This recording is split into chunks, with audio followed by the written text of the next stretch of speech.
This is James Arnold Taylor, voice of Obi-Wan Kenobi. Welcome to a more civilized podcast. This is the podcast you're looking for. You may not go about your business. Stay here, listen, and then move along. Well, hello there, listeners, and welcome to February, the month of love-themed episodes here on this podcast. Are all four of them going to be love-themed, or just the going three? to try. Okay. And hooray, we finished January! Yay, we're out of January, thankfully. But now, before I forget, I have to make fun of Ross's wife. She just told us that she doesn't feel that we talk about Star Wars enough on this podcast. So we apologize to all of our listeners who haven't been getting enough Star Wars talk on this podcast, and we'll try to do better in the future. In fairness,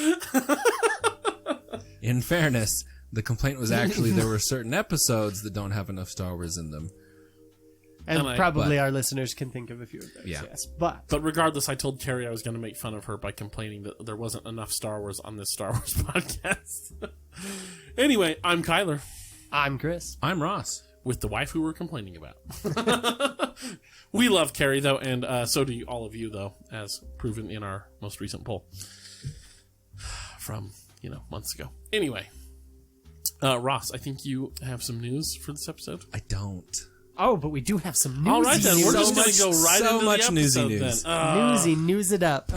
Yeah, so... Why would we have normal news? I wonder this if is a that's Star why Wars we're podcast. losing listeners. We have newsy news. We have so much newsy news. No, we have fewer episodes, listeners right now because we lost that delicious Rise of Skywalker bump in Star Wars interest. Yeah. Oof. Well, it's not even losing listeners, it's just... Anyway. Yeah, we're not losing. It's just that compared to the extra swell of listeners we got in December, it's hard to compete. This is a very somber beginning to this episode. Come on, guys. Let's have some fun.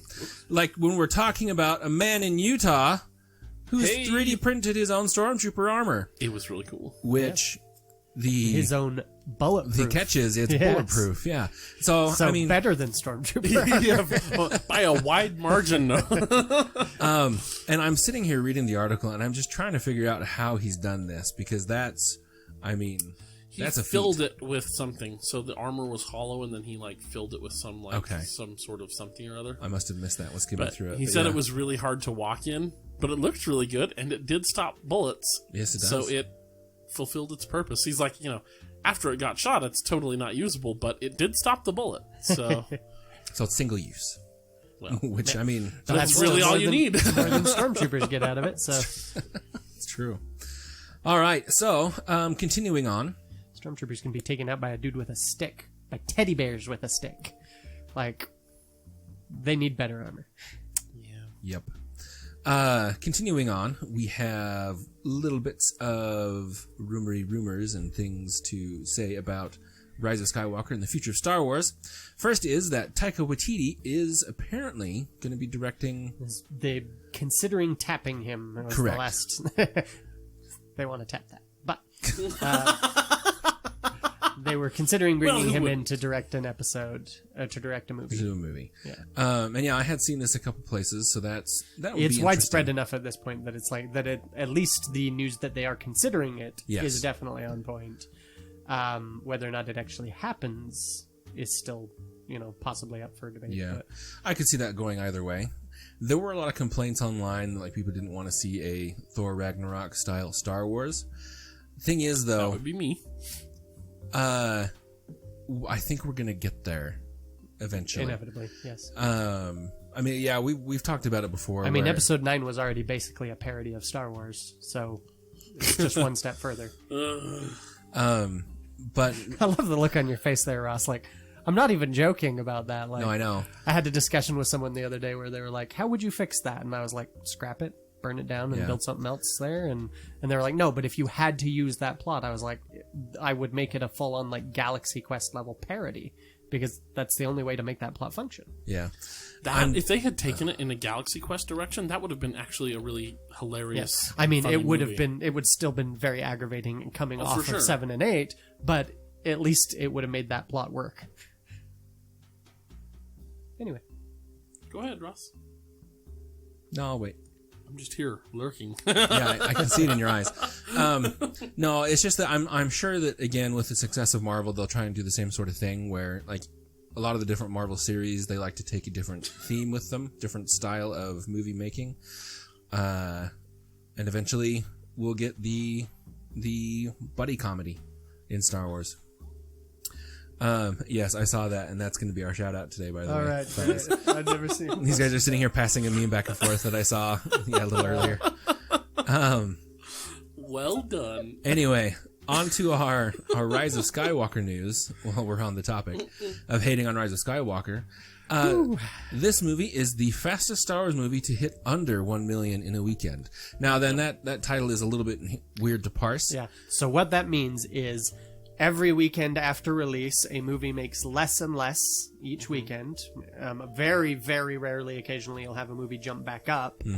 But generally speaking, the amount of money you're making every week declines from week to week. And so Rise of Skywalker has reached a point where it made less than $1 million in one weekend, faster than any Star Wars movie in history, any live action Star Wars movie in history. Yeah. So, I mean... Which translates to not good news for that movie as far as... Yeah, I mean, it's still obviously made more than $1 billion. Correct, yeah, it still made a ton of money. Still But the fact that range, it has made less than Last Jedi before it is pretty significantly noticeable of like, wow. Yeah. Like, third movie in a trilogy generally does as well or better than whatever came before it, even if it's not good. And that for that to do... It's definitely not. It's definitely not, no. And so for that to do that poorly is definitely... I'm like...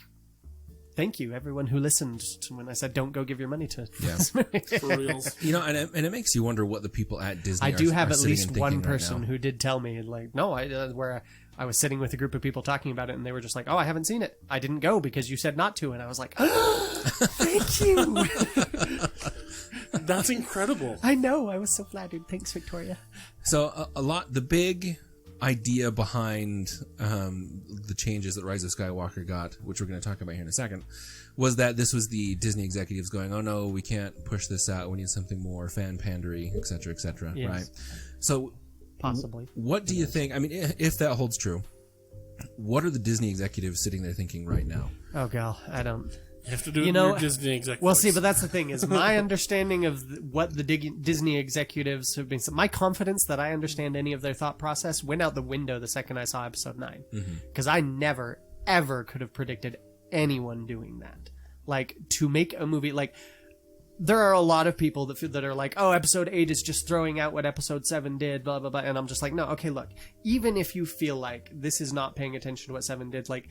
It is entirely a different thing for the second episode in a trilogy to go, hey, where are some different directions we can take that than the bald-facedly cliche directions it was going? Like, every time someone's like, oh, it was obviously going over here, and it's like, yeah, it was obviously going over to Snoke being some big bad, and that would have been pretty dumb. Like, it was obviously going towards some reveal about who Rey was, and that would have been pretty dumb. Like, or at least, if not dumb, just bland. Yeah. Like, predictable. Straightforward. But it's a whole different thing to have this movie, which is basically a beat-by-beat, let's annul the last one in every way we can. Like, and where you can go into even little things where it's like, oh, can we bring Akbar back to life? No? Okay, well, we're going to stick Akbar Jr. in this movie. Out of nowhere, there's never been any incident and any mention of Akbar having children, let alone that this child has been involved with the Resistance, but we're just going to stick him in there as a way to undo the fact that Akbar died. Like, that level of petty... And that's the thing, is I'm just like, it's petty, is what it is. Yeah. And I'm just floored that anyone would set out on this scale of stage to go, yeah, we're just going to undo that. We're just going to undo everything about that. And that the executives would go, yes, clearly, that thing made a lot of money for us and everything, but this is the way to go, is undoing that. I'm floored. I mean, obviously there are some people that are happy about that. I had a guy in my ward that I don't talk about Star Wars with, but he just out of nowhere the other day, we're just sitting there. He's like, well, all I'll say is I'm glad that movie undid everything about The Last Jedi. And I was like, oh, okay. Yeah. I hated that. Cool then.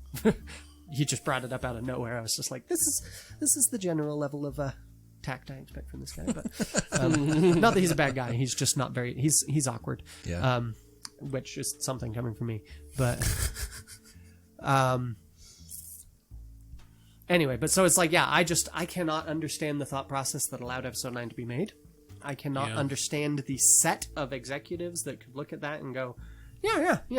This is a good decision. This is like, even just on its own, ignoring the fact that it's like I said in our last, when we talked about this in our episode, just ignore that it ignores The Last Jedi. What it is it's a set of executives that don't understand storytelling and don't care and are only concerned with making money. And so they're going, look at Reddit and grab the top 100 complaints and then fix them in the movie. Yeah, That's exactly. what this movie will be. The last movie that will was make heated and happy. debatey, so let's just fix all the debates and that'll fix everything. And it's like, no, there were a ton of people that liked the last one, even people who didn't like the last one who aren't going to be happy with this.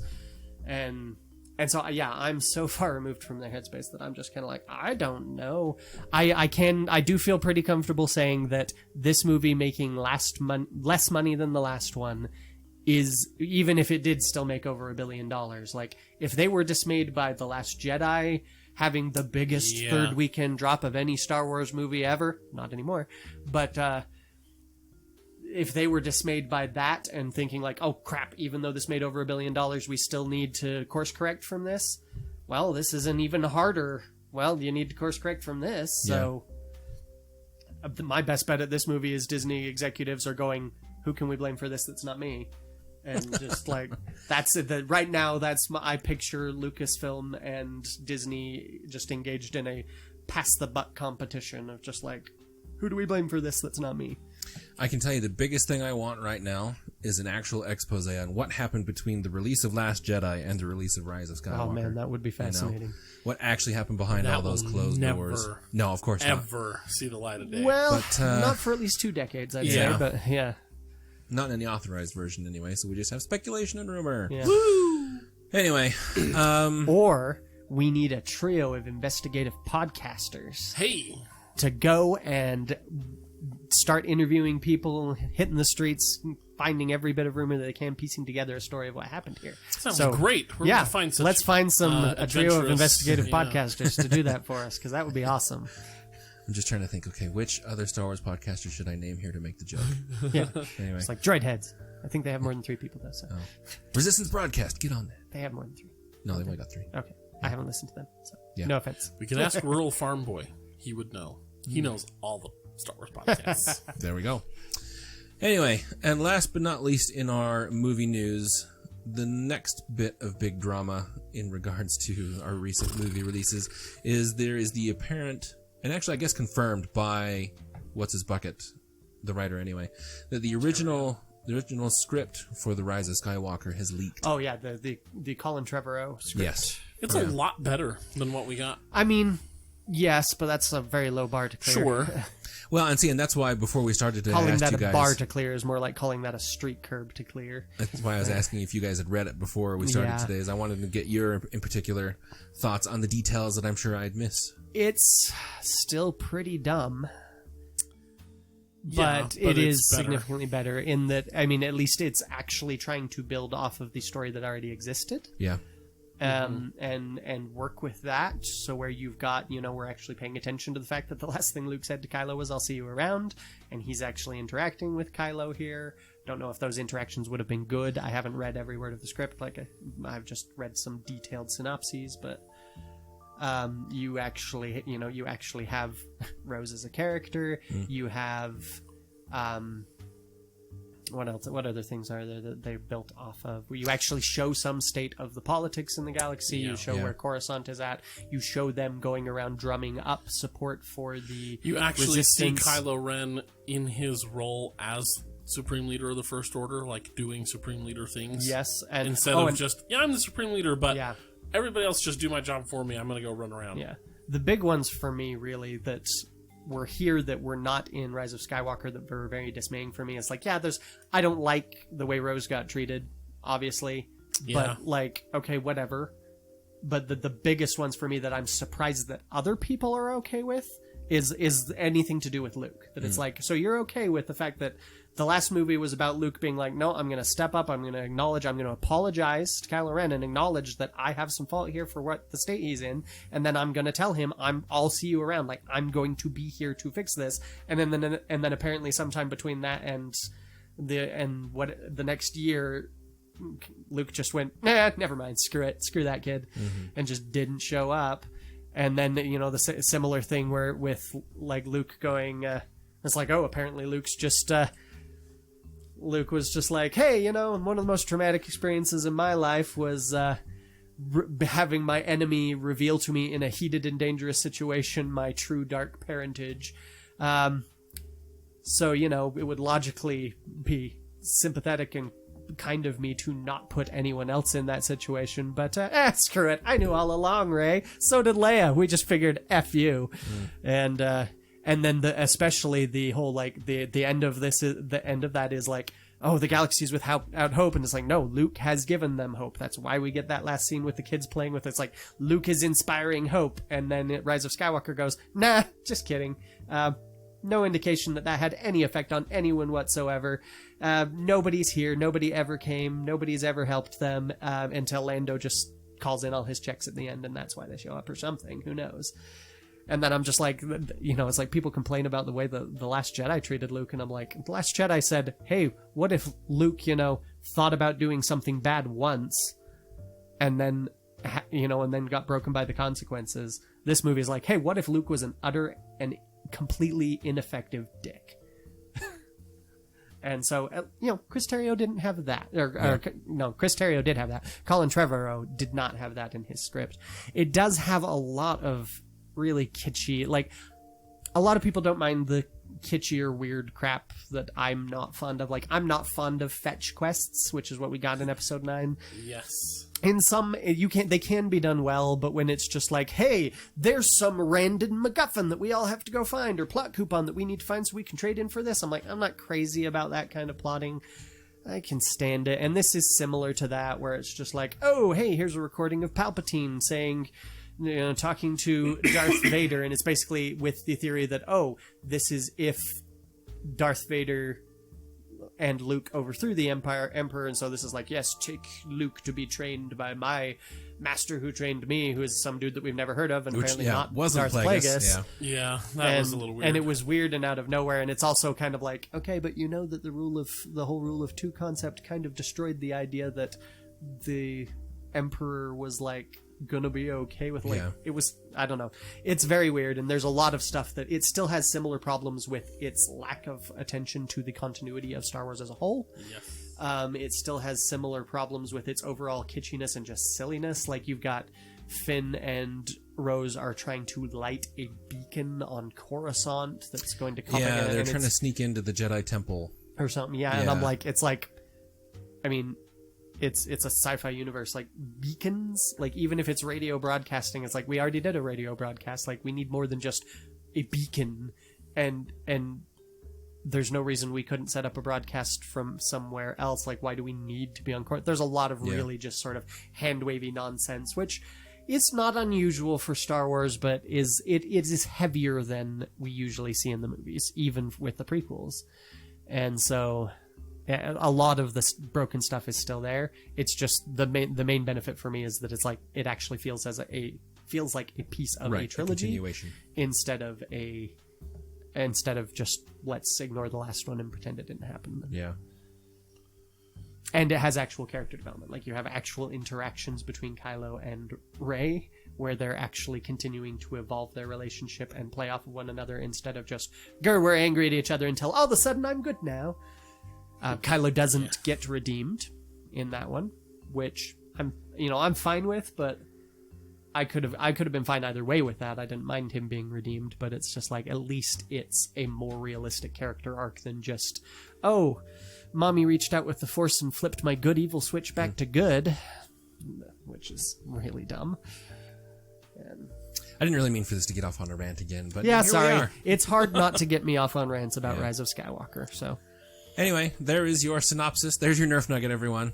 Good night. I just want to make sure that this episode is an hour long. Yeah. Yep. Oh, boy. So yeah, there is the synopsis of I have the enjoyed a lead lot script. of the jokes about who do we know that could have released this? I wonder who it was. And I've seen a lot of memes. One of my favorite was one was like, oh, I found a picture. I got an image of the person who released it.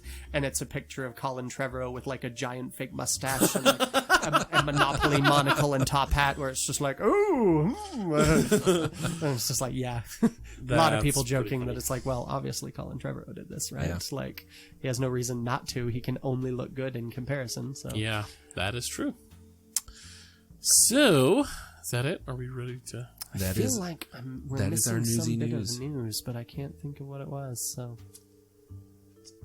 Stephen will have to let us know, I guess. But Guess I could do a quick search on Google for anything trending. yeah, sure, I'll do that real quick. Bunch of Star Wars Legion stuff came out last week. I got it was like Christmas in the end of January for me. Nobody cares. Ross Legion is so good. Tanks are coming out soon for the clones and the droids. I can't wait. That beam cannon is going to be fantastic. Good time. Oh, Oh, there have also been a lot of, in addition to the Colin Trevorrow script, there's been a lot of the concept art That's released, right. which Yeah. has been a lot of silliness. Like a lot of people just reacting to like, oh my gosh, they were going to do this, and it's like, no, people, calm down. Phil Stotzak, one of the art director for Lucasfilm, I follow him on Twitter, and he's had a lot of stuff where he's just like, people, concept art is just ideas. It is Yeah. literally just artists throwing stuff at the wall to see what sticks. None of this was official. Like, some of it was inspired by Colin Trevorrow's script. Some of it was just ideas that we were tossing out. Is all sorts of stuff, but there's stuff where it's like, oh my gosh, R2-D2 destroyed. Yeah. This was going to be in there, and Colin Trevorrow was like, no, I never would have killed R2. Are you kidding me? and there was the one of the big ones was General Hux committing seppuku over the First Order losing a battle over Coruscant, and which was interesting. yeah. And I've seen all sorts of just a range of things of people just being like, please, that guy's too much of a coward for that. And I'm like, no, that's fair. And then on the other side of people being like, that's way more in character for him than I'm just going to abandon my entire obsession for the sake of sticking it to Kylo Ren. And I was like, that's fair too. I could see that. And then, of course, there's that's a little dark for a Star Wars movie. It's like, yeah, that is very true. So there's been a lot of panic about that. And of course, there's the whole hashtag bring back Ben Solo is now I have trending seen on that, Twitter. yeah. And I would just like to say, I hated Rise of Skywalker too, folks, but that is pretty dumb. Yeah. Yeah, that's it was dumb when people wanted the Last Jedi stricken from canon and wanted that remade. It's dumb with Rise of Skywalker 2. I mean, I understand. I want Rise of Skywalker stricken from canon and remade too, but it's not going to happen. It's not a thing. You just got to live with it. Move on with your lives. Yeah. Although, to be fair, a lot of the people wanting to bring back Ben Solo aren't necessarily people who disliked the movie for, artistic or quality reasons. It's purely just that they don't like that he died at the end. Mainly shippers. And many of them were a little intense about their opinions. Yeah. So, which is not uncommon for shippers in general, but... Yep. Anyway, so that's a thing that's happened in Star Wars land. We And done yes, with the newsy news? There's no further things of note that I found in my Google search. So yes, we're done with the Sweet. newsy news. No more newsy news. No more rumors. Okay. Then we get to talk about one of my favorite things ever in my whole life. Chick flicks. Yay! Oh, good nap time for me. No, Ross, you have to stay awake. So, the alternate title We for need this you to monitor episode... the sounds. Yeah. The alternate title for this episode was This One's For You, Pierce. After our This One's For You, Lindsay episode. So this episode is brought to you by Pierce Stewart. He, not Pierce Brosnan. Yeah. It can be for him, too. He asked me months ago why, after I had commented that I love Lost Stars, he was like, why? That book is trash, it's garbage, why could you possibly like it? I was like, well... because it's an amazing chick flick in a book form. And I love chick flicks. And he's like, okay, we should do an episode on it because I want to hear about it. So here we are, finally. It just seemed appropriate in February, the month of love. And oh my gosh, guys, next week's episode, that's going to be a riot. Speaking of Pierce Brosnan, though, I just wanted to share a little meme that I saw on Twitter that boy. I enjoyed a lot. It was just a little thing that I scrolled by and was just like, sometimes I just sit back and I wonder, does Pierce Brosnan know that he's Admiral Thrawn? And I just had this moment of like, oh man, he could be a fine Thrawn, couldn't he? So I'm sure someone's told him at this point. Yeah. Well, because you saw that someone had painted Thrawn, but had used Pierce Brosnan as sample and had not changed it enough. So it's definitely just a blue-skinned Pierce Brosnan with glowing red eyes. Wow. It's pretty funny. Yeah. Anyway, I'd be down with that. That was fun. Yeah. So sorry to interrupt. So we're going to talk about Lost Tyler Stars instead of Ross, today. was- It's because I was napping. Yeah, that's right. I And couldn't interrupt also you. chick flicks. I can't Sorry, wait. what? Nothing? So, if you have not read Lost Stars, I'm just going to read to you the back cover of the book. So, the reign of the Galactic Empire has reached the outer rim planet of Jellukan, where aristocratic Thane Kyrell and rural villager Sienna Rhee bond... Rural villager? Yeah, the rural juror Sienna Rural Rhee juror, yeah. bond over their love of flying. Enrolling at the Imperial Academy is nothing less than a dream come true for both of them. But Thane sours on the dream when he sees firsthand the horrific tactics the Empire uses to maintain its ironclad rule. Bitter and disillusioned, he joins the fledgling rebellion, putting Sienna in an unbearable position between her loyalty to the Empire and her love for the man she's known since childhood.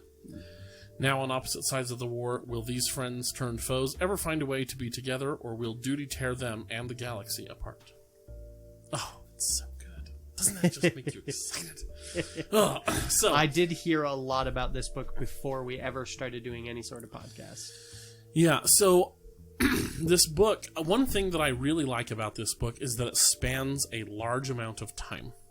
I like books that do that because you can kind of see how different choices impact the characters more so than just a brief story like... Yeah. This book, by the way, is written by Claudia Gray. She has also written... Lots of things for the... Yeah, so she has written... she did Leia. Yeah, so she did Alderaan. Lost Stars was her first one. Then she did Bloodline, which is the Aftermath book that we should have gotten out of the Aftermath trilogy. She wrote Master and Apprentice, which I have not yet read, and she wrote Leia, Princess of Alderaan. I have read Lost Stars, Bloodline, and Leia, Princess of Alderaan, and all three of those are like 2 thumbs up for me. They're all great. I assume Master and Apprentice will be too. I've heard nothing but positive things about it. Sweet. So she's already like, I'm like, okay, after reading Lost Stars, I was like, yeah, I'm down with this. Any Star Wars book you write, I'm there. I'm there for it. Yeah, so Claudia Gray, she's great. Read all her books. So it takes a long time. It goes from when they're little kids. Basically, let's see. I'm trying to think times in my head. Definitely end of Clone Wars 2. The book ends at the Battle of Jakku. Sienna's around, I want to say in her 30s, maybe 40, something. I don't think she's quite that old. Carrie and I did the audiobook version of this. Yeah. So she's mid-30s. So she's born around the time of actually Ezra Bridger then. Yeah. She's born around the time the Empire starts on the outer rim planet of Jellukan. And Jellycon? yes. They... Jellycon. Jellicle-con. Jellicle-con. Even better. Because the two in the book were just new recruits, basically. Right. So, and this is what I want to set destroyed. up with the characters about why one stays with the Empire and one doesn't. So their planet was settled, before the Old Republic, right? And they're all poor dirt farmers, and the only thing they have going for them basically is tradition and their loyalty to your clan. And like, if you make a promise, if you swear loyalty to something, like, you don't break that. That's like the one thing that kind of holds their society together. Well, then there was a second period of expansion in the galaxy, and they got a bunch of new settlers who had newer technology. They were more wealthy, and they sort of became the aristocrats of the planet, who didn't value loyalty as much. Like, yeah, you still kept your word and stuff, but like, hey, if necessity requires, you can break it and you're not going to lose face. And so there was always sort of this distance between the original settlers and the new settlers, because the original settlers were like, well, you guys will break your promise at the first sign of trouble. You guys aren't worth much. And so Thane Kyrell is of this new crop. Aristocrats. Yeah, and Sienna Rhee is of the older stock. No. The more... Yep, that's correct. Was it? Uh-huh. got And the so other she's way around. all about you keep your promises, period. So, and they both love flying. They have, some old junky thing, but to them as kids, flying, it's the coolest thing ever, right? Yeah. And so Tarkin comes when the Empire's established and is like, congratulations, this planet's now part of the Empire. And all the locals are like, cool, it means nothing to us. And he's like, basically, yes. We just need recruits. And they were like, okay, cool. So whoever wants to leave, I guess, can leave. Well, as kids, Thane and Sienna... Oh, spoilers for this book, by the way. Yes. Just all throughout the episode. That's your one and only warning. They impressed Tarkin enough that he's like, yeah, when you get old enough, apply. I'll make sure you guys get into the Imperial Flight Academy. And they do, and they become TIE pilots, and they're like, this is amazing. This is great to serve this big government that, is keeping order in the galaxy, because they're totally backwater kids who've never heard anything dissenting from Imperial propaganda, so they're all about the Empire. The problem is, when you sign that contract to join the Empire to Sienna Ree, that is a binding contract. You have sworn your loyalty to this organization. You can't go back on that. Yeah. And for Thane, you can't go back on that. Well, unless they're real bad. Yeah. And then you can. And so, at one point in the book, and that's what's hinted at here on the back of the book, right, is that he is basically, with his TIE squadron, ordered to strafe civilians to terrorize them into submission. And he's kind of like, whoa, shooting, down rebel terrorists, that's what I signed up for. Shooting innocent civilians as they're fleeing from our ties, not as much. Yeah. And after doing it for 3 days, even after the populace had already surrendered and stuff, they were just grinding their nose in the dirt. He was like, I'm out.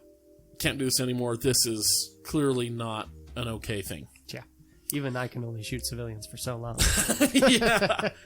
And he tries to get Sienna to leave, and she's like, I would, and I agree, that was definitely a mistake, ordered by an incompetent officer, but the Empire's not bad, and also, I swore an oath to serve the Empire. Sorry, man, don't do it. And then he abandons his post, and she can't believe it, and she's pissed at him for being a traitor.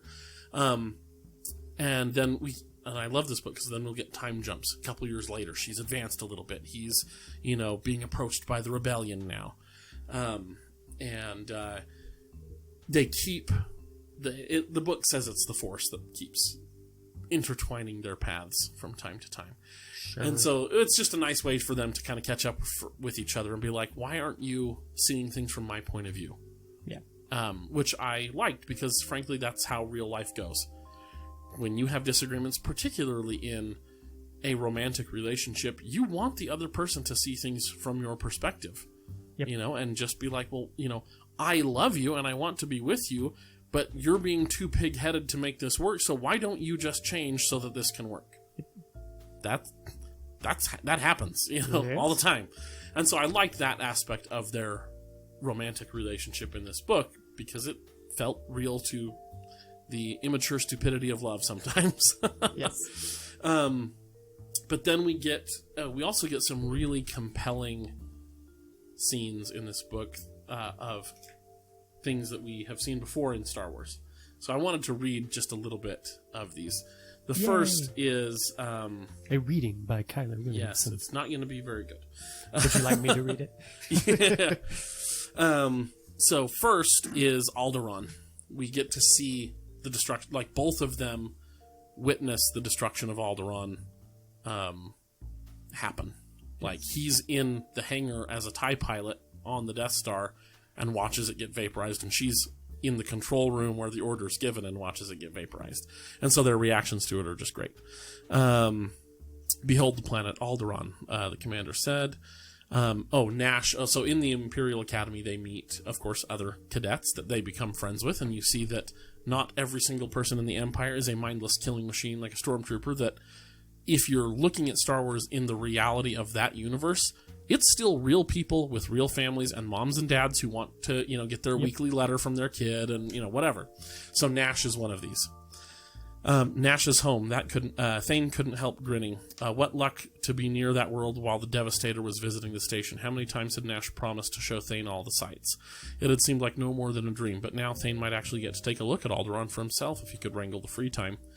He found himself remembering every story Nash had told him about the best places to go, the incredible natural beauty his world was said to contain. Where should we go first? Cloud-shaped falls, the Isatabath incredible natural rainforest? beauty, of course, being Princess Leia. Yep. As some of you will know, the commander said, Alderaan is represented in the Imperial Senate by a member of the Organa ruling family. However, it has been discovered that the senator, her father, and we believe the entirety of the upper echelons of Alderaanian government have been secretly financing and supporting the Rebel Alliance. Traitors. It took a moment for the words to sink in. Thane couldn't be sure he heard correctly. How could the royal family of Alderaan be mixed up in terrorism? His cynical nature told him nobody was too pure or noble to be corrupted, but it also told him people who benefited from the status quo rarely tried to change it. The commander went on. This station has been chosen to send a message to the entire galaxy. We shall demonstrate now and for all time that the Empire's strength is supreme. Long may the Emperor rule. Long may the Emperor rule, shouted all the officers standing at attention, Thane included. He hardly paid attention to the words, which by now were so familiar as to be rote. His mind was still trying to make sense of what he'd just heard.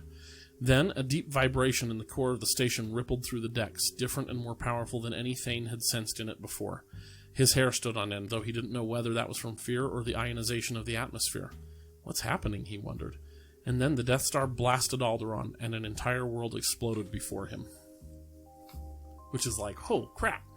Yep. And one cool thing, too, is Sienna, early in the book, she loses her sister. Or she has a little sister who dies. And apparently in their culture, like, looking through your eyes is kind of like a little prayer you can say to your loved ones to be like, I wish you were here to experience this, you know.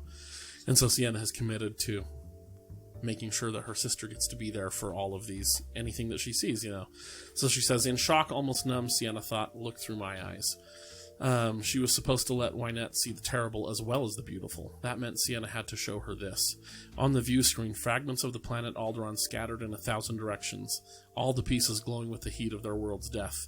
Sienna thought of the billions of people who had just died before her eyes and thought she might begin to cry. But then she saw the officer next to her on the auxiliary assignment station. Nash Windrider had gone so pale, she thought he might faint. He was a native of Alderaan. His entire family, every place he'd ever been, his home, had just been obliterated before his eyes for disloyalty. Nash Windrider? Yeah. Instantly, Distant Sienna, cousin of the Skywalkers. this is great, too. Because, like, you can really feel that, like, yeah, there probably were some Alderaanians aboard who just... And then, I love this because, aside from that horror, then Claudia Gray takes the next logical step, which it hadn't occurred to me. Yeah. But I was like, holy crap, that's even worse. Instantly, Sienna realized that if Nash did faint or cry or show any visible sign of emotion, it would be seen as a protest. He would be thought guilty of the same treason as the Organas and could be thrown in the brig if not stripped of his commission on the spot. Yep. How awful is that? You can't even grieve for this atrocity because you'll be ended. Like, oh, that's so great, right? She couldn't help anyone else, so she would help Nash. Reaching out with one hand, Sienna touched Nash's arm to steady him. He responded by clutching her fingers and squeezing so tightly it hurt. But she did not pull away. Instead, she watched as Nash forced himself to breathe deep, even breaths, holding on to her hand as if it were a tow line to bring him to shore. To home, Sienna nearly thought, but she caught herself in time. In the aftermath of the blast, Sienna walked Nash, blah, blah, blah, they go on. Just devastating. And she writes it, and like, obviously you've had that happens on page 164.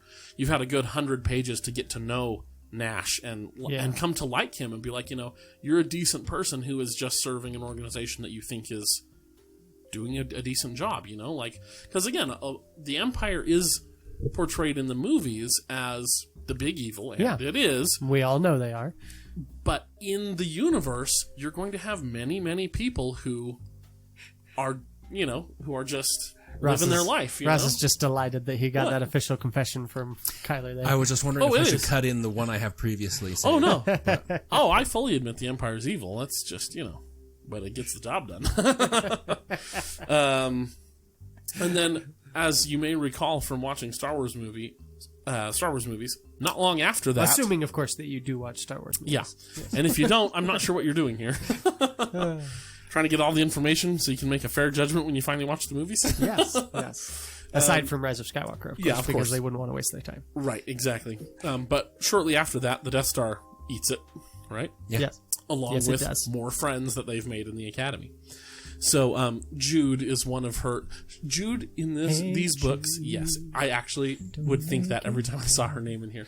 She's basically Abed from Community, like Asperger's, like super like analytical and like kind of a little weird and quirky, like Abed is. So that kind of a personality. But she's delightful in her own way, and she's kind. Not Jude from The Cruel Prince. Then got it. Yeah. Let's see. For the time being, Sienna could do no more. So this is the Death Star in the heat of battle against, all the X-Wings and Y-Wings, right? Yeah. At Yavin. For the time being, Sienna could do no more than continue to sort through the endless data packets sent from the Death Star before it went quiet. Many of these contained no useful information whatsoever, but until they had a full explanation, she could afford to ignore nothing. When she recognized Jude's number on one packet, she opened it immediately. She didn't care whether this one was important or not. Sienna needed to know what Jude had been doing before the Death Star became damaged or infiltrated or whatever had gone so horribly wrong. But Jude's data was important. Sienna read a report from Jude Evedon to her superior officer and all local commanders, in which Jude explained that her analysis had shown the rebel attack with small starfighters did in fact pose a threat to the Death Star. She found a flaw nobody else had suspected, something to do with an exhaust port, and had sensed a weakness where everyone else saw invulnerability. Although the likelihood of a direct hit is remote, Jude had written, the consequences could be highly destructive to the station, even fatal. If anyone had sent a response to Jude's warning, Sienna had not yet found it. Fatal to the station, to the Death Star? No, Jude must have meant only that officers would be killed in some resulting small explosion. That made far more sense than the idea that an X-Wing fighter could destroy something the size of a moon. Yet the darkness and silence remained. Shortly after Sienna had sent this information to command, she received a message to report to Docking Bay 47. Nash shot her a look as she walked out, clearly as curious as she was about what could possibly be going on. She hoped to be able to fill him in soon. Instead, she found she had a new assignment. A stone-faced commander told her and the other pilot, Lieutenant Ree, Lieutenant Sai, you're to take a Gozan. Oh, yeah, that's right. So they're on the Devastator, Vader's command ship, which is not present at the Battle of Yavin, but they're getting reports and trying to analyze, of course, to lend support from a distance, right? Lieutenant Ree, Lieutenant Sai, you're to take a Gozanti-class freighter to the Yavin system to rendezvous with Lord Vader and bring him back to the Devastator. It was as though steel bands had been tightening around her, then were suddenly loosed. Sienna managed not to sigh out loud. Darth Vader is alive. He was able to contact our ship, so whatever happened on the Death Star wasn't the worst-case scenario. Oh, that's right. The Death Star had already been destroyed, and they were wondering why the comms blackout was happening. Right. Well, and they didn't know it had been destroyed. Yeah, they didn't know it had been destroyed. They just lost contact, and they were like, sorry, it's been like 3 years since I read this one. No worries. So yeah, they were like, were there infiltrators? Was there somebody blocking their comms or something like that? So they didn't know what was going on. They were just analyzing all the information that had been sent prior to the blackout, which is the destruction of it.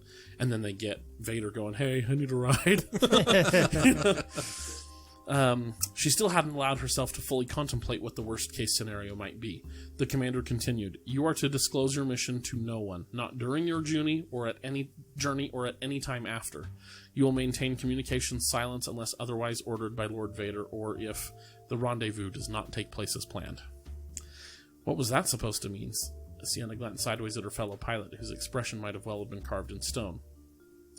Then they go... We're going to skip ahead because it's just great. When she learned that Sienna had been on the Devastator, the co-pilot here, only a few short weeks, she promised to show her around and even offered some sympathy for Nash. That's rough, she said. Imagine finding out your entire planet turned traitor. Even that can't be as bad as seeing it completely destroyed, Sienna nearly said. But that was when the sensors began to chime. Yavin, she said, swinging back into position at the controls, dropping out of hyperspace. Dropping out of hyperspace, Baris confirmed. She too was back in official mode.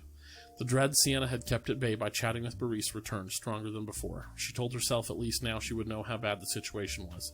She wouldn't have to worry about Jude any longer. Nothing could be worse than not knowing. The freighter dropped out of hyperdrive and into hell. Baris gasped out loud. Sienna couldn't even catch her breath. They were on the outskirts of a vast debris field, twisted metal floating in every direction. Some pieces were enormous, the size of a light cruiser, but others were fragments even smaller than a human head. Splinters connected with the freighter's windows and stuck to the transparency in patterns like frost or cracks. I can't believe it, Baris said, voice shaking. It's gone. It's completely gone. The Death Star had been destroyed. Jude's warning echoed louder in Sienna's head. Fatal. Now she knew June was dead. A few other classmates had been stationed aboard the Death Star. At least a dozen people Sienna knew had been murdered that day. Thousands upon thousands of soldiers. Most of them not even roused to battle stations. They would have been sleeping, eating, getting a drink in one of the cantinas with no idea that moment was one of their last. But Jude had known the danger. Was she frightened? In her last terrible moments, had Jude known it was the end?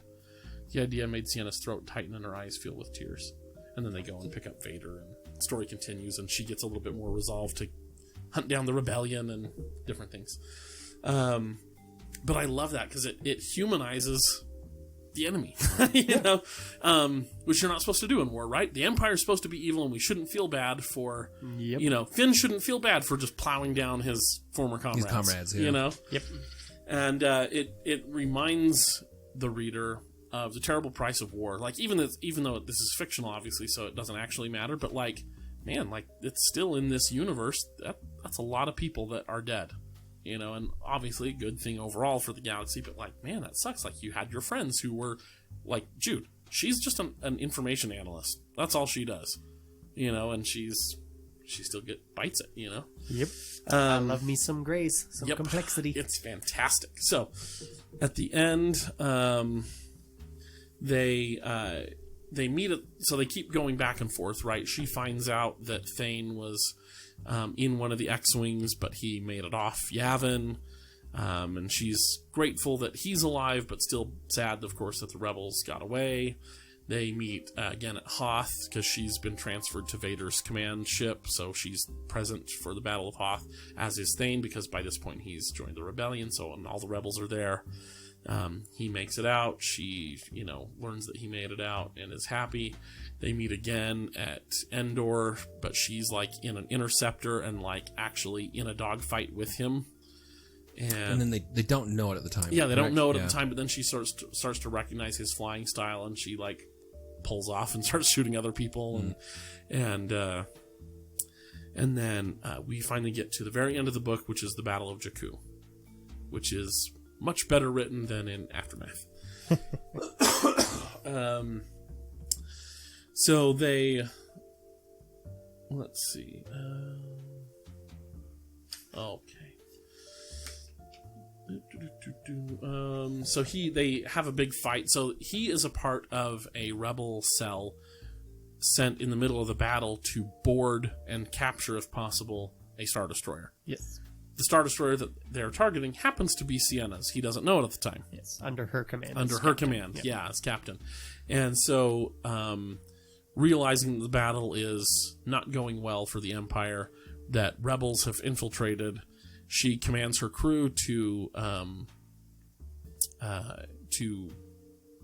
eject from the ship, get on the escape pods, get out. She's going to crash into Jakku. She's going to crash the ship into Jakku so that it doesn't fall into rebel hands. Yes. And so Thane Kyrell is kind of like, wait a minute, I recognize that voice anywhere. That's Sienna. Oh, he thought he killed her earlier, or that she had died earlier in a battle. She gets wounded in some sort of scuffle, and he thinks she's dead. And so he's like, wow, she's not dead. I got to go check this out. So he's like, crew, get out of here. I'm going to go to the bridge and capture this captain, and, I'll catch up with you guys. So they all leave, so it's just them on the ship. He gets to the bridge. He knows her so well, he can guess her secret password to unlock the bridge code. And so they get in, they have a big fight. He's basically like, look, the Empire's over. Like, look around you. Look outside. This is it. The Empire's dying today. You don't have to go down with this ship figuratively or literally. Come with me. I will plead your case to the rebels. Like, yeah, you'll probably still go to prison for a little bit, but like, I know you, and I know that you personally haven't like committed war crimes, so you'll probably get off relatively light. Come on. And she's like, can't you understand? Because by this point in the book, she's like, she knows the Empire's evil and she hates the Empire, but she's like, basically it's the sunk cost. Like, she's like, I've already sworn loyalty to this, and if I back out now, then all of those years of service were for nothing. And I've helped for this for nothing. That's a fallacy.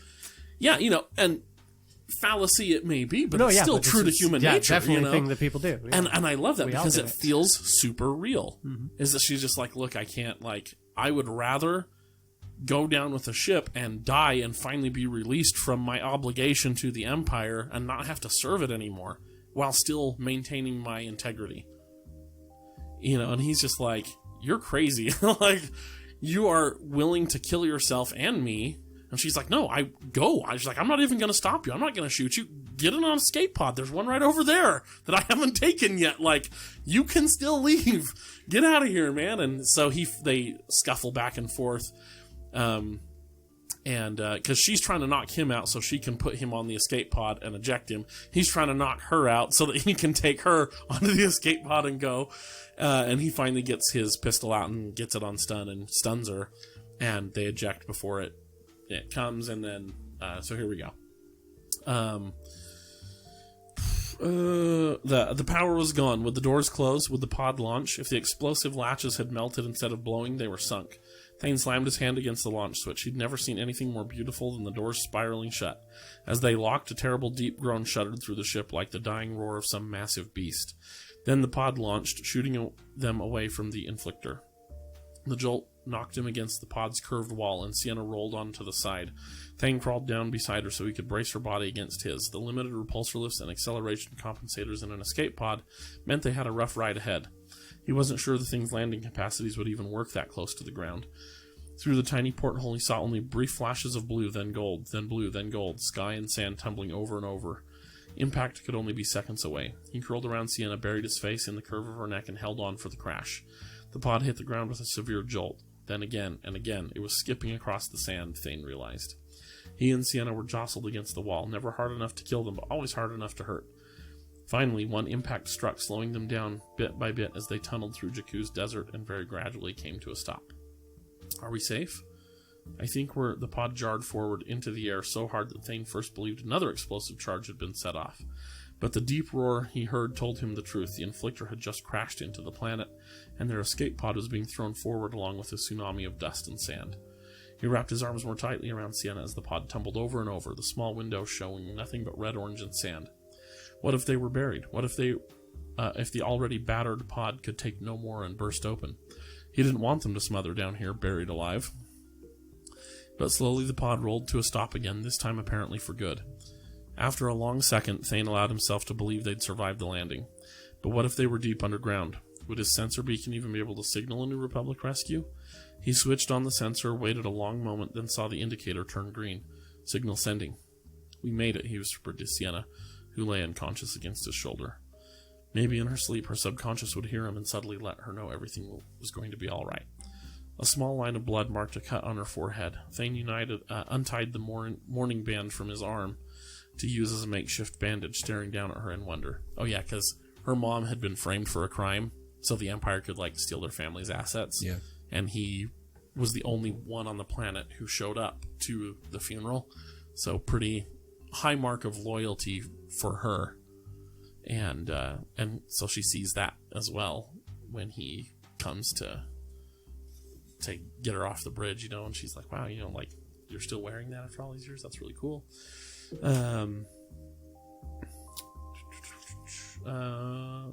Okay. Thane heard sifting sounds above and lifted his head to see the escape pod doors shiver. Then they slid open, sending a small cascade of sand streaming down onto their feet and revealing a New Republic search team silhouetted against the bright sun. I'm glad to see you guys. He lifted Sienna in his arms. Help me out, will you? Sure thing, Corona 4. One member of the team leaned forward to pull Sienna through the opening to freedom. Thane crawled out just after and flopped down in the sand beside her. The medic leaned down. Do you need assistance? I'd take care of her first, Thane said. He expected the medic to begin examining Sienna's injuries. Instead, all the other team members pulled their blasters as the leader kneeled down with a pair of magnetic binders for her wrists. What the? The words died in Thane's mouth as he realized the New Republic soldiers were doing exactly what they were supposed to do. They were capturing a high-ranking Imperial officer who would have to be tried for her crimes. He'd thought he was rescuing her, that the Force had miraculously intervened to protect them both. All Thane had done was deliver her to prison. And then there's one more chapter where he basically comes to her and is like, look, I'll plead my case. You probably won't have that bad of a punishment. I'm going to come to visit you every day. Yeah. And that's how the book ends. I love it. I love it so much. It's a great, tragic love story. I love tragic love stories because they're much more real. Very, very rarely in life does a relationship go completely smooth from start to finish and everything works out just fine and everything is lovey-dovey and it all works out and happily ever after. Basically never does that happen. Even when it does work out, there's usually some bumps along the way. Yes. You know? And so I like that for a romance novel set in... and by romance novel, yes, they do get intimate, but there's no graphic anything like that. So it's not a romance novel. Yeah. And it's also specifically a Star Wars young adult novel. Yes, exactly. Although Star Wars young adult novels can often be far more racy than you would expect. Well, and I was going to say, this book is far more racy than anything we've seen in Star Wars before. They do more than hold hands. Yep. What? Well, so did Luke and Leia. I mean, I was going to say. Star Wars, only holding hands unless you're related. Yep. Oh, boy. But I like it because the relationship between them feels real. And, more importantly, the motivations for their actions also feel real. A lot of times, character motivations, like in Chuck Wendig's terrible Aftermath series, for example. A lot of times, characters in those books were doing things that I'm just like, okay, but I can tell that they're doing this because the plot needs them to do this. But really, though, I don't think their character would actually do that. But they happen to be there, so okay. And you want them to do something cool, so okay. But like, you know, why would someone who is a good, you know, in D&D terms, their alignment is good. Yes. Why would they still serve the Empire for 40 years or 30 years? Yeah. Why? You know, and you can, her explanations of the internal conflict with Sienna Ree, that she's like, yeah, this is bad, but like, I will be dishonoring everything about myself and my culture and my family if I break this oath.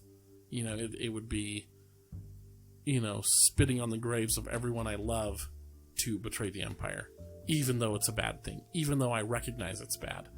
And I like that because I think that there are probably real people in the world like that, you know? Yep.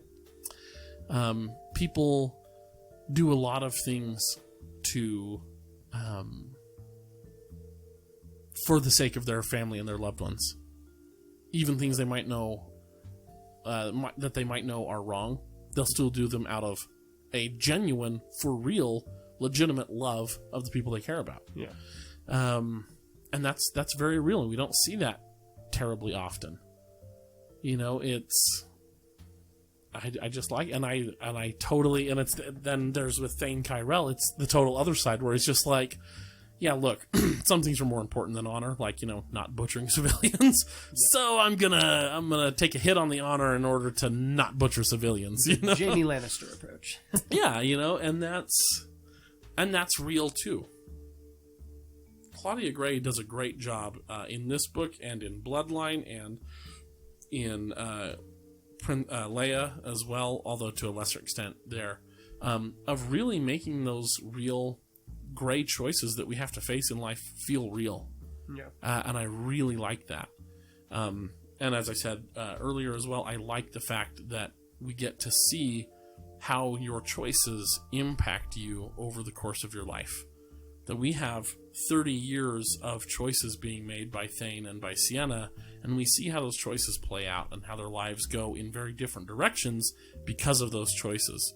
And how doubling down on wrong choices, like Sienna does, only leads to more and more pain and hurt and dissatisfaction, you know? Yeah. Which is true in life. I just like that. She does a great job at making characters feel alive and real. It's fantastic. And then as I was preparing for this episode, thinking about why I like this so much, one of the first things that I like is that we get to see so much of their lives play out. And it reminded me immediately of one of my favorite movies of all time. This is where we come into the chick flick portion. And then that started a whole Twilight. Different section. Yeah, Twilight. Exactly, Chris. Thank you. No. Boy, what a beautiful contrast, though, for how a well-written love story is compared to something that's total garbage and Twilight, not real at all. Twilight is just heavy-handed, poorly written, pandering to demographic pandering. Yeah. Like Rise of Skywalker. So there is a movie there was a movie made in 2010 called Flipped. It flew totally under everybody's radar. Yes, it did. Like Chris was surprised that I knew of it. I was equally surprised to find that Chris knew of it. Yes. Based on an equally wonderful book. I obviously had no idea. Yeah. So we're going to have a double date with Ross. I only knew about it because my sister had found it at some point and recommended it. So much like this, so Flipped is a movie about childhood love.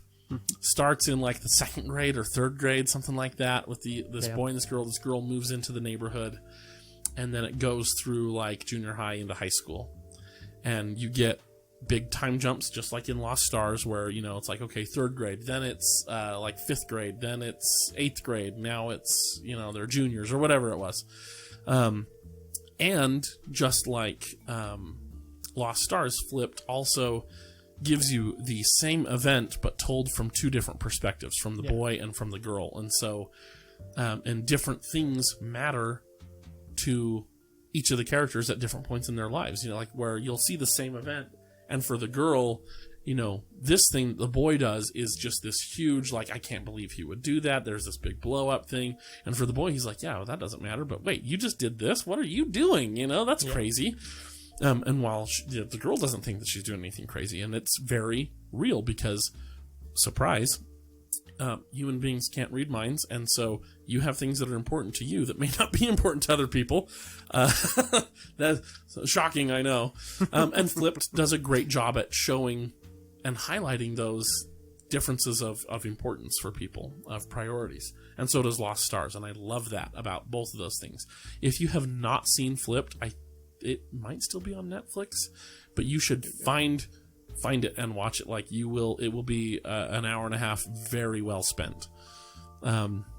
It's fantastic. Another chick flick that this book reminds me of is La La Land 2016. It doesn't necessarily end happily, which that's more... That is a significant downer for the vast majority of your romance audience. Yes. It's true, but surprise, guys, most romance is going to end in failure. Yeah. My dad used to say, it only has to work out once. So it's like, you look at like just my own dating life. It's like, yeah, I dated and quite enjoyed the company of many young ladies before I met my wife. And every single one of those relationships did not work out, and it sucked. Yep. It hurt. That's the whole point, when you open yourself up to somebody and then in the end they're like, thanks but no thanks. Yep. And best case scenario is both of you reach a point simultaneously of just, right? Yeah, we can move on. Which happens sometimes, but even that is disappointing that's a in best its own case way. and rare scenario that it's even that mild. And I had one, Tiandra. Mm-hmm. That was one where we both reached a point where it was like, this has been a really enjoyable, fun run, but we're, time to end it. We're both just, we're done. Yep. And I was kind of like, I'm glad that we both kind of hit this point at the same time, but that also kind of sucks because it was fun. Yep. It was a lot of fun, and it sucks that it's not fun anymore. And so, like, most romance sucks and it doesn't work. And so I like the fact that the end of this book is not, and Sienna and Thane got married and they lived happily ever after, and the rebels totally pardoned her for everything, and, she's totally redeemed by a kiss at the end of the book. Yes. It's like, no, you're... or by her mother flipping her good evil switch. Yeah, it's like, yeah, no, Sienna, you're still a high-ranking captain in the Empire at the final battle. You're gonna go to jail for a little while at least, at very least. Now, you've got a strong case for being let out on, for good behavior because you never committed atrocities yourself personally. Yes. And you made sure your crew, sort of did the honorable thing, and that's going to do well for you, but you're not going to not go to jail for a little bit. Yeah. There's still punishment. And we frankly, like, the book ends without Sienna being like, oh, Thane, I love you. Like, she does love him, but he also stunned her and robbed her of the death she was desperately looking for and released from everything and all of her guilt. So, like, they're going to have some stuff to work out, you know, and I like that. Again, it feels real. It's not perfect. It's messy. It's an ugly thing that, yeah, they both love each other, so they might, and I personally hope that they do, work it out, but maybe they don't. Yeah. And that is beautiful, that it feels real. It's not just, oh, and I love you. So, you love this Imperial officer. Well, if we'd known that, take those binders off. Come join the party. If we had only known that you loved her. Wait. Can she use the Force? No? Oh, sorry. Only Force users can just suddenly become good. Yeah, exactly. You know, and I like that. Props to Claudia Gray for making it real. I just like La La Land. La La Land, aside from having just phenomenal music and great dance numbers, it doesn't end the way that the audience wants it to end. The main boy and the main girl don't end up together. She ends up marrying somebody else and has a happy life with them, and he's alone. Guess what? Sometimes that happens in life. Yep. And it sucks, but that's life. And it's beautiful to see it portrayed honestly like that. It's fantastic. It also reminds me a little bit, although not a chick flick, it reminds me a little bit of The Count of Monte Cristo, the book. It's totally a chick. Yeah, because at the end, of course, Mercedes does not end up with Edmond Dantes. He's basically like, no, you weren't loyal, screw you, I'm out. Even though, reading it, I was kind of like, oh no, is he going to just be like, well, I've loved you this whole time, I forgive you, Mercedes. And I was so happy, partly because I was going through one of these ugly breakups at the time, and I was like, yes, give it to her, tell her she sucks, tell her she should have been loyal, you know, get out of here. It's just great. So it reminds me a little bit of that. Yeah, I highly recommend Lost Stars. It is an extraordinarily well-reviewed book. Yeah, it has crazy good reviews. Yeah, it's like I was just Googling it because I wanted to look over what some of the detractors were saying. I had to scroll through to the end of the third page of Google results before I got even one review that was negative. Yeah, it's got like a 4.7 out of 5 on Amazon. Yeah. Reviews for it. And it's really one of the well done. few Star Wars books that remains on my to read list. Like, recently trying to read the Aftermath books and picking up the old Thrawn books for that episode again, I've realized that I have trouble reading Star Wars. Like, I have trouble with Star Wars in print form.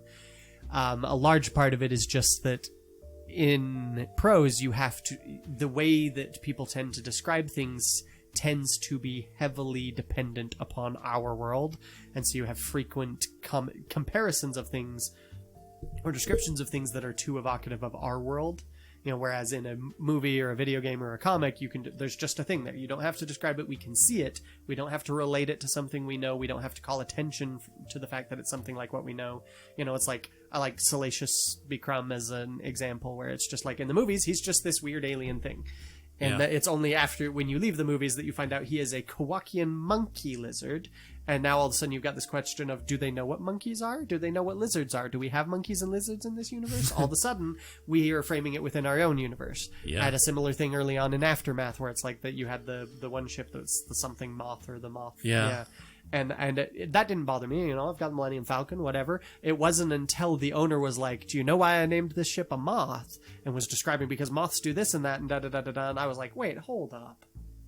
You just have moths flying around in Star Wars? Like, can wizards use them to summon eagles? Like, do we have only that part of our space world? wizards, Yeah, Chris. only Jedi. But I was like, what? I mean, like, there's no reason they couldn't. We've got references to snakes in the movies and stuff. That happens, but it just suddenly had me thinking of things, and there was like one of those, a chapter in Aftermath, and I just hit this point where I was like, I can't keep doing this. I can't. There's too much. To be fair, it breaks my part of immersion. that is because you were reading the Aftermath books, and Chuck Wendig doesn't know how to write a good book. Part of that is because when I read the Thrawn books originally, I was a teenager, and now I am an editor with 10 years of editing experience under my belt, and I can only read a fraction of what I used to read for enjoyment.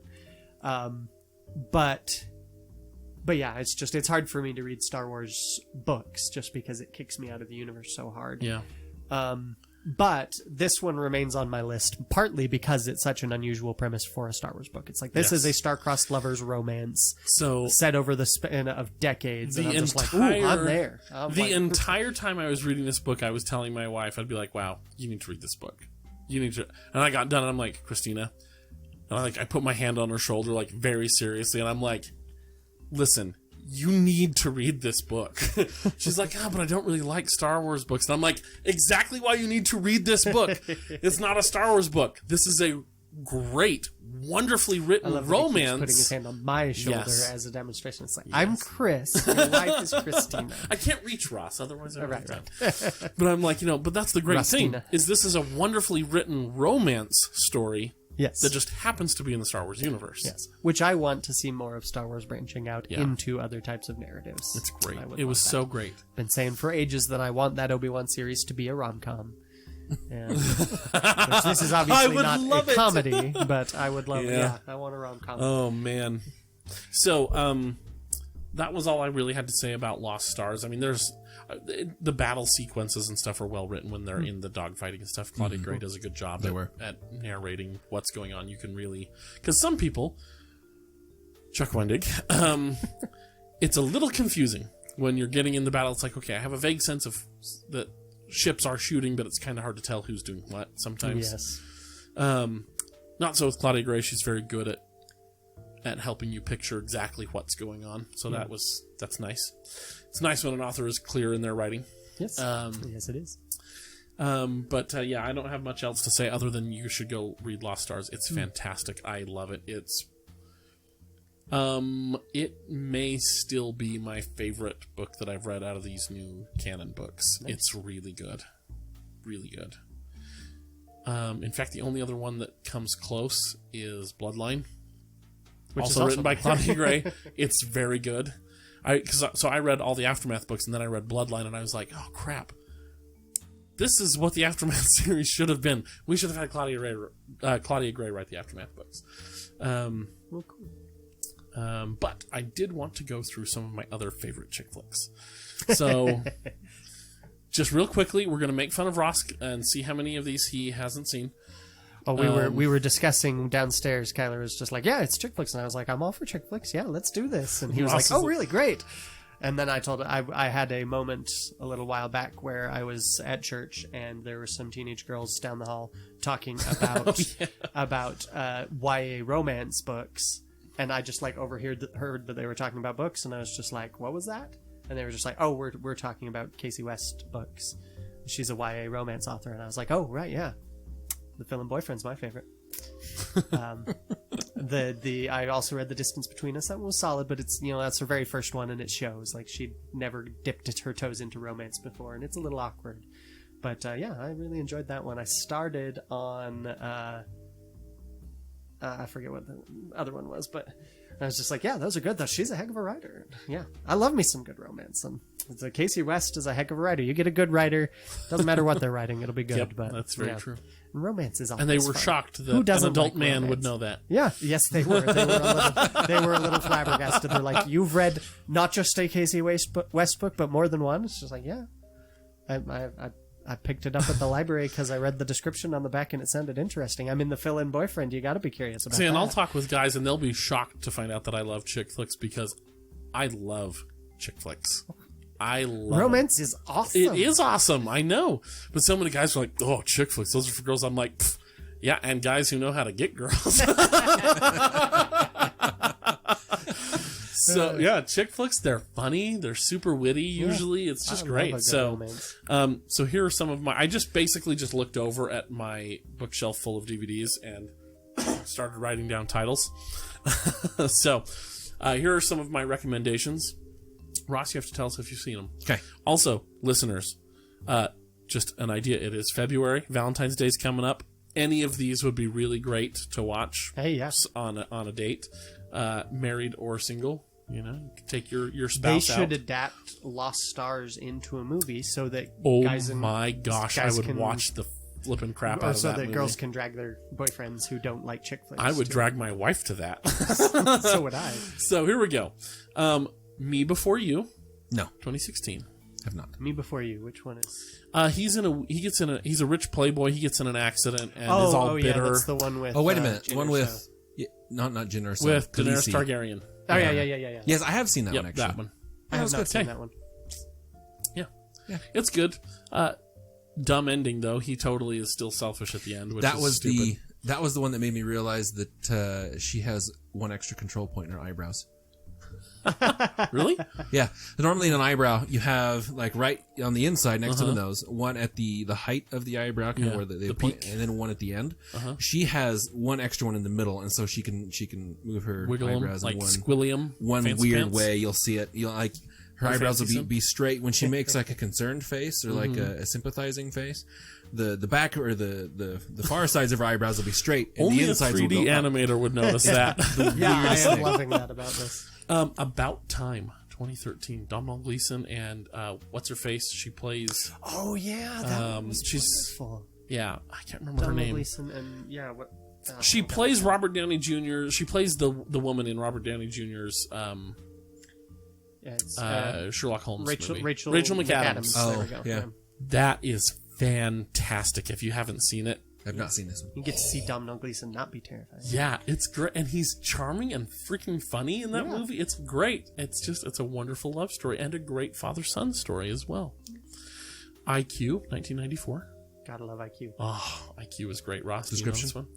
Meg Ryan, Tim Robbins, Walter Matthau as Albert Einstein. It's freaking great. So it's Albert Einstein and his Yeah. physicist buddies trying to hook up his niece Meg Ryan With Tim the Robbins. mechanic. It's an Tim older Robbins. one, right? Yeah, It's 1994. quite a bit older. Yeah. Maybe a long time great. ago. Okay, sticking with the Meg Ryan theme because I love Meg Ryan. You've Got Mail, 1998. I have seen You've Got Mail. Okay. That was all right. I'm not crazy about that one. I like that one a lot. I do It's like one that of my one. favorites. It is probably the most cliche movie on this list, but I love it. I love it. Well, especially because it's been made 4 times. Sleepless in Seattle? Yes, I have seen Oh, it. yeah. Okay. 1993 for that. Classic. 10 Things I Hate About You, first written in 1590 by Bill Shakespeare, Taming of the Shrew. Then in 1999 with Heath Ledger. I don't think I've seen that one. That's The movie that made a whole generation of girls and plenty of us boys fall in love with Heath Ledger Yep. forever. For sure. Kate and Leopold, 2001, I have seen that one. That was with good, yeah. with Wolverine. Yes. And Wolverine. And Way before he was Yep. Wolverine. So Meg Ryan branching out from her Tom Hanks. yep. days Yeah. to- But still Meg Wolverine Ryan instead. though, so no Yes. wonder I loved it. Music and lyrics, 2007. Wolverine and Sabretooth actually in that movie. That's Yes. true, actually. Yeah, Sabretooth. Yeah, that's right. Mutant Love. So sorry, what's that actually? Music and lyrics, 2007. Oh, I love music and lyrics. It's so great, isn't it? I've got Hugh Grant being I've got just the full charming soundtrack as to that. crap. I love it. Oh, Yeah. it's so great. And Drew Barrymore, if I remember Yes, right. Drew Barrymore. I can sing those whole songs.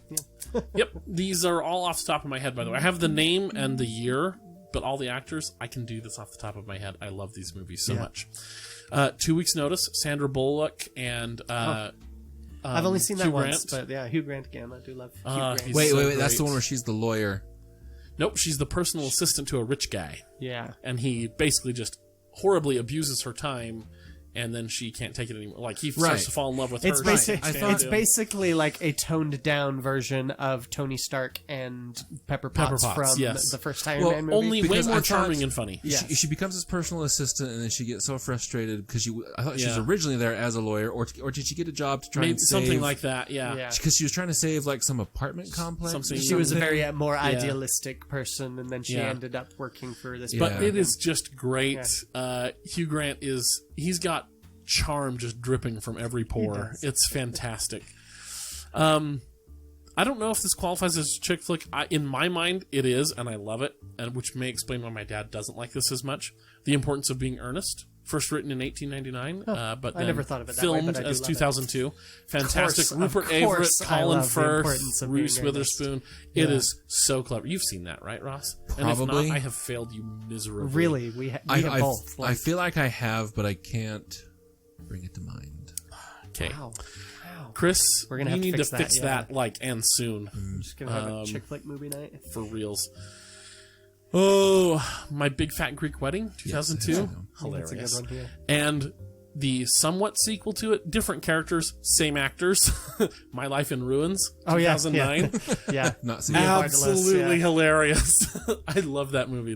Have you seen the actual sequel to it, My Big Fat Greek Wedding 2? I have not. Neither have I. I don't know how it is. Yeah. Ghosts of Girlfriends Past, Matthew McConaughey, Oh. and Jennifer Garner. Oh, wow, yeah. I Whoa. remember that. I never saw that one. Wow. I like Jennifer it. Garner in a romance. That's Yeah. She's done one when she It's did. good. She Has had she? that one, and she had Uh-huh. the 13 going on 13 going on 30. Also super cute. Although I don't have it on my list for so. Okay, well, that one is great. You should go watch Yeah, that's fun. it. While You Were Sleeping, 1995. Oh, I love While You Were Sleeping. That is I don't one of like the- it as much as my wife, but it's still. Don't See, and that's funny She because never that's listens to this, so I can safely admit it here. It's actually pretty good. Yeah. See, that's actually my sister's gateway. Like guys who don't like chick flick movies. This Bill is Pullman in it is just Oh fantastic. yeah, Bill Pullman's Oh, wonderful. my Sandra Bullock goodness. is wonderful. That's a great one. Now I know what I want to do for my bacon sales subscription or like reward thing, Yeah, where I can suggest a chick flick episode. I yeah, want that'd be to fun. do a chick flick episode. Brooklyn, 2015. Irish that girl one. comes to Brooklyn. It's a great list. She's got a guy that she loves in Ireland and a guy that she falls in love with here in Brooklyn, and she's kind of got to choose which world she's going to live in. It's the 1800s, so she's immigrated over. It's really good. It's going to get confused with another one that came out later down in my list. North and South, 2004, BBC production. Oh, wow. This Yeah. one is really long. It's like 8 hours long Wow, that's a blast because it's a from the mini past. series. Yeah. this is the one that you keep telling Carrie. It's that I very need to good. watch, yeah. So I started watching it. I wasn't particularly interested in a chick flick. When my mom was like, "Oh, it's a great list," right? I was like, "If I'm gonna watch a chick flick, I have a few favorites that I'll go watch." But she's like, "It's also like a period piece," and I was like, "History, you are tempting me." All right, I'll give it a shot. Holy crap, it's so good. Not only is it very historically accurate to the Industrial Revolution in England circa 1820s, really, really great. I mean, if you want to see a very vivid life in cotton mills, it's great, including like brown lung, deaths from brown lung, and like factory injuries and stuff. It's fantastic for history and such a great love story. I don't know the actors because they're BBC actors, but the one guy was on the main guy is on another BBC show called MI5. It's a really cool like spy thing, but they're just great. They're so great. Class struggle, the wealthy and the middle class. It's just fantastic. Great book or great series. Stardust, Ross, 2007. Have you seen that? Oh, love Star. Yes. With what's his face who becomes Daredevil, Yes. and Charlie. what's her face? Oh God. Who Claire Danes. Claire Danes, What is his name? and Oh, what's man. his face? Robert De Niro. Robert De Niro As- and Michelle Pfeiffer. Isn't he? He's Michelle the, Pfeiffer. He's the pirate. yeah. right? Yeah. Captain Mhm. Shakespeare. Yeah. Yeah, Captain. Yeah, Shakespeare. And yeah, it's narrated great. briefly at the beginning by Ian McKellen. Sir Ian. Oh. That is great. I adore It's that movie, Super yeah. charming. That, Great that use of is Neil training Gaiman at montages. his finest. Yes. He is basically Julian Scoundrel. Yes. Like Yeah. Bill Shakespeare is. Yeah. It's just a great movie. Go watch it. It's lots of fun. Letters to Juliet, Ross, 2010. Don't think so. I don't know that one either. Oh. It's so cute. So it's Amanda Seyfried, and I forget who plays her grandma. It might be Judi Dench. I don't remember, but basically her grandma like went to Italy when she was a teenager or whatever, fell in love with this guy and has all these letters from him, and so then she's trying to like hook her up at the end, like when she's older. Right? It's been a while since I've seen it. It's just really cute and lots of Italy showcased, which is nice. Moulin Rouge, Ross, 2001. Yes, I've seen Moulin Rouge. Okay, there we Love go. Moulin Rouge. Yeah, Moulin Rouge is great. We get to see Obi-Wan sing fantastically Yeah. and do an amazing job I at love resisted songs. watching Moulin Rouge for years. Me too. And we get the Just solely to be a dick to a girl we went to high school with because she really wanted me to watch it, and so I was just like, nope, I won't. we also get the definitive version of Roxanne from that. Yeah, it's really good. It's so good. Yeah. You can't say that name, Ross, without me breaking out into Right? You don't have to put on the red line, Roxanne. Oh, so good. How to Lose a Guy in 10 Days, 2003. Ross. That one's all right. I have Matthew seen that one. McConaughey Yes. and Cameron Diaz. Is that No, it's Kate Hudson. Kate Hudson. That's right. There we go. That one's okay. The Love Fern. That's right. Carrie and I have was- used that joke many times. Yeah. It's not the greatest on here. Hitch is also I should have put it on this list, Ross. Hitch is That's good. one you Do mentioned. It's all right, yep. This one I always get confused with Brooklyn. Age of Adeline, 2015. Cute girl, she gets I know I've seen struck by something about lightning that. in the middle of a car accident in a freezing river, and it stops her body from aging.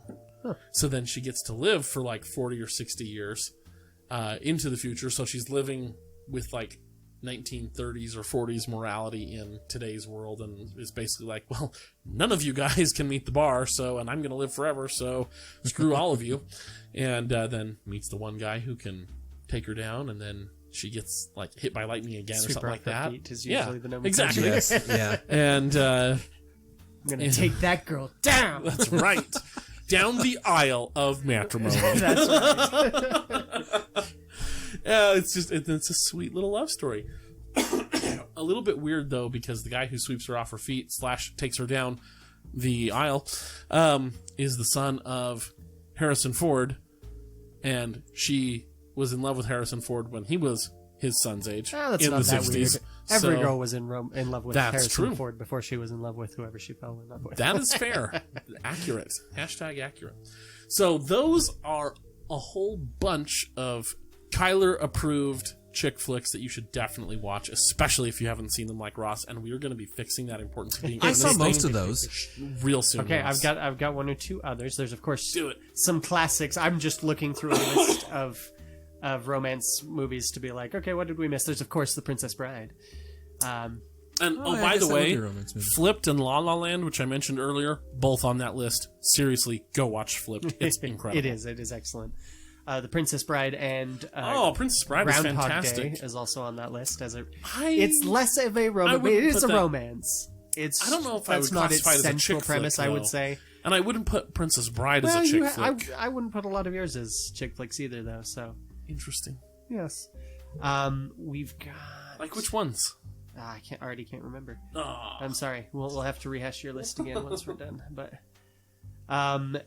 where's the? I just had one here that I was like, ooh, how has that not been on his list? That's obviously going to show up. At some Ross, point. have you got any chick flicks? P.S. I love you.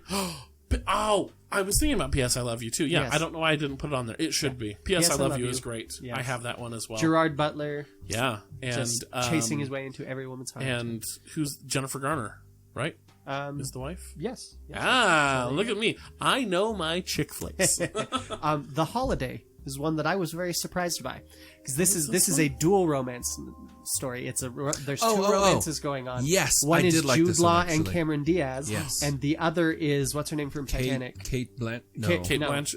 no, not No, that's Blanchett. No, not Blanchett. That's I forget. what is her name? Kate Yeah, but the girl from Winslet. Titanic. Oh, Kate Winslet. Kate There it Winslet is. Yeah. and Jack Black. Yes. What? Yes, Yes. and it's adorable. Yes, it You is. would never believe that you could spy It's Jack called Black. The in a- Holiday? Yes, The Holiday. All right, It's I'm in. I'm watching it tonight. It's actually, this came to my mind recently because I saw a clip from an interview Jack Black did at the most recent Jumanji premiere, and they asked him something about like romantic comedies, and he was just like, "Oh, I love romantic comedies," and da da da da da, and they're just like, "Well, I mean, it's something along the lines of it's like that would explain why you did one, you know, like yours was great," and he was like, "I was in a romantic comedy."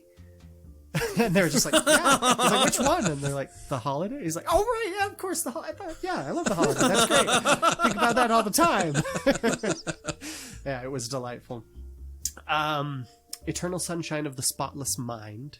I don't know how chick flicky that I've is. never but seen it's it. Is that Or- the Benedict Cumberbatch? No, this is Jim Carrey and Kate Winslet. This is a story about he is having her erased from his mind because they end up it's not that big of a reveal. It's pretty well known, but it's like this is a thing that they both go through periodically and constantly end up getting back together and it's basically about how this isn't a healthy way of dealing with breakup and grieving and everything. But it's a cute, if occasionally raunchy movie. I've just thought of two. I don't know their titles, and so I'm going to forget them. So I'm going to pause you right there. Steven, I have a new challenge for you. I am pretty sure bet I Stephen can will do it. protest this. And actually, these ones are both more recent. One is actually about Stephen Hawking. Oh yeah, the Theory of Everything. the theory. Yeah. Of everything. With Not- Jen Urso in it. Yes. Yep. That's a good one. I think it's also more of the tragic Although- ending. Yeah, I don't know. I wouldn't say that's a chick flick, though. It's not a chick flick. It's More of a biopic. more of a biopic, exactly. Yeah, but it's all told really mostly through There that, has romance that relationship, in it, though. but the presence of romance does not a chick flick make. Well, okay, fair enough. Because I mean, the main through plot is the relationship between Stephen and with his my wife. romance-related trivia knowledge. And then the know. other one is actually going to be probably similar because it is Benedict Cumberbatch, and he's playing the guy that made the Enigma machine for World War II, Oh, figured out that's the not a Enigma romance. machine. That's not a romance. That's the Imitation Game, and wait a minute. definitely is That's not right. an Yeah. yeah, that's not That's a right. romance. I'm remembering more That's a details. historical drama. You're right. Historical You're right. drama about a man who ended up chemically castrated because he was gay. And then Right. committed suicide. And So I'm gonna say, probably it's a tragedy. yeah, definitely not not a a romance. not a chick Wasn't the chick in that one after him though? Before she figured everything out. I think they did have a bit of Yeah, that. and maybe. that I vaguely chick remember is that. Keira Knightley. Keira Knightley, yeah, but it Yes, really it wasn't is. that sort of movie though. This is how much I don't really watch chick flicks. Ross, you need to Okay. man up and watch some chick flicks. What if this is Daniel Radcliffe, Zoe Kazan? You seen this Okay, one? huh. Okay, I'm putting that on your homework, Kyler. I Okay. think you'll like this one. It's Daniel Radcliffe, Zoe Kazan, Megan Park, and Adam Driver. And- Oh, yes. this is the one where you see the meme Yes, from this Adam is one Driver with talking to Adam yeah. Driver. And Oh. Adam Driver is Daniel Radcliffe's best friend in this one, and I feel like a it's- Skeksis over here. I'm like, Thank you for that reference. I love it. Yeah, no. Don't worry, What If listeners, is I didn't get it freaking either. adorable. I absolutely love that movie.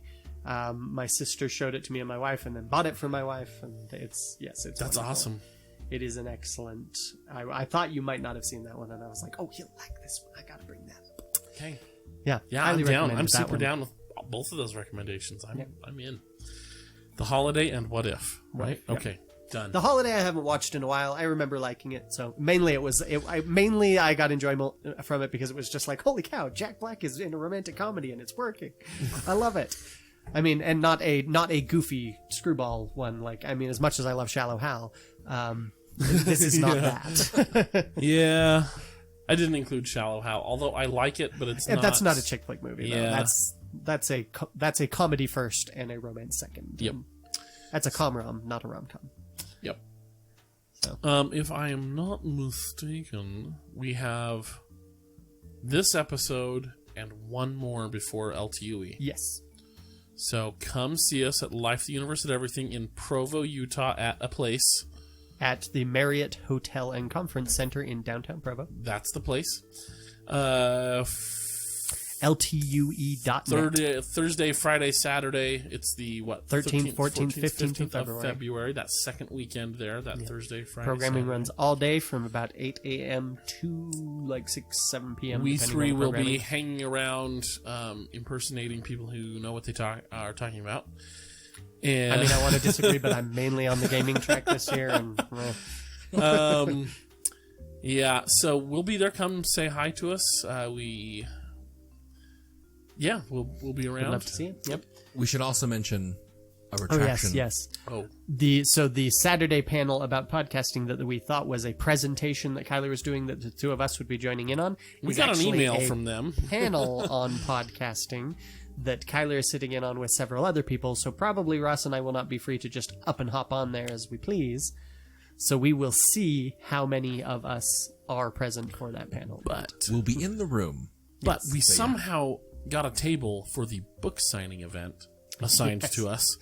So Well, we signed three, to Kyler, but yeah. we'll probably be there. So we three might be there just hanging out if you want to come and talk about the podcast or just hang out with us. For Valentine's Day Eve. Yeah, exactly. Come spend No, that your will be Valentine's actually with Valentine's. us. Sorry, that will be Valentine's Day. So the evening We'll of come Valentine's make Day. your evening more romantic. Mm-hmm. Maybe we'll bring chickens Obviously, and we'll watch them. obviously, Yeah. we know our romance. Yes, Exactly, we sure do. we have established our romance Well, credentials. here. you and I have. Ross, not so much. Yes, we're Yeah. bringing him up to speed. It's Yeah. all right. Yeah. So be sure to... We didn't even mention Pride and Prejudice in this. Well, that's because I don't like Pride and You Prejudice. don't like Pride and Prejudice? Not really. I have yet to see a version that I like. Really? Yeah. Oh. I let me take that back. There is a version of Pride and Prejudice that I like. The Bollywood Bride and Prejudice is love fantastic. Pride and Prejudice. Bride and Prejudice is amazing. my. And I love Bollywood movies. Like my wife showed me Bollywood movies for the first time when we first got married. I am in. Lagan. Yeah, it's like 4 hours long. I don't care. I'll watch it. It's fantastic. Their dancing and music is amazing. I don't even care. It's so good. Well, there you go.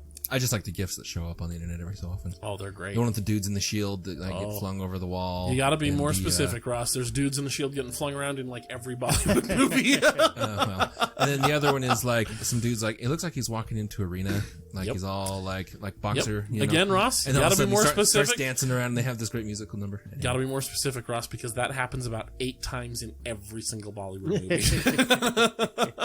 You've not actually seen a Bollywood movie, I've not. have you? No. Oh, never Ross, yeah. I'm not even joking. A guy strutting in like he's strutting into an arena, and then he gets magically joined by a bunch of other people, and they start dancing. That's literally every song the guy will sing in a Bollywood movie, and he'll sing probably 3 to 4 songs. Cool. Yep. Bollywood is great. Oh, man. I am revealing so much about my habits. Oh, boy. Anyway, so yeah, catch us at That's it. LTUE. We'd love to see you there. We'll remind you of that next week, and that'll be the last week when we can remind you about that, so it's coming right up here. Yes, indeed. Be sure to follow us on Facebook, or join our Facebook group, A More Civilized Podcast, and follow us on Twitter. You can also follow us on Facebook. That's true, I suppose. Just less important to us. Yep. Less conversation. Uh-huh. And then follow us on Twitter at More Civilized. Let us know what your favorite rom-coms are that we forgot. Yes. And or do. echo Carrie's displeasure about us talking about too many things that aren't Star Wars. That's true. Seriously, though, if there's a rom-com that you think I haven't seen that you want me to see, like, legit message me. Toss I will that watch my way. them. I want to see that. Anyway, speaking of social media, you make my segues so hard sometimes. Guys. Speaking of things we love, Yeah. This week's shout out goes to Andrew Tanner Porter Hey. for the meme that he posted that you guys saw at the beginning of the episode. yes, The meme is one that he has also put together. yes. He says in the caption at the top, when people ask Chris why he calls Bodhi Pilot instead of his real name, and it's a picture of Thanos. That is his real name. Picture of Thanos talking to Gamora in Infinity War, with Chris labeled as Thanos, and the line is, reality can be whatever I want. Yep. Yeah. Absolutely, that is true. Yep, that's fair. You can talk with me on Twitter at Random Paladin. And you can find me on Twitter at Itinerant Baxter. Also, let us know if there are any topics you'd like us to cover more, like us to cover less, anything that we should do with this podcast that we're not doing, dang it. And we'll see if we can pander to you. And until our next episode, may the Force be with you. Always. I'm Anna Graves, and thank you for listening to A More Civilized Podcast. Oh, boy. That was so fun for me. Holy crap. I love Jim Hicks. Ross, I cannot believe that we have failed you for a year. Excuse us. Yeah. We're trying to have a moment of silence. Let's start the episode so that I can make fun of Carrie for just a second. I don't know if that's incentive to Okay. us.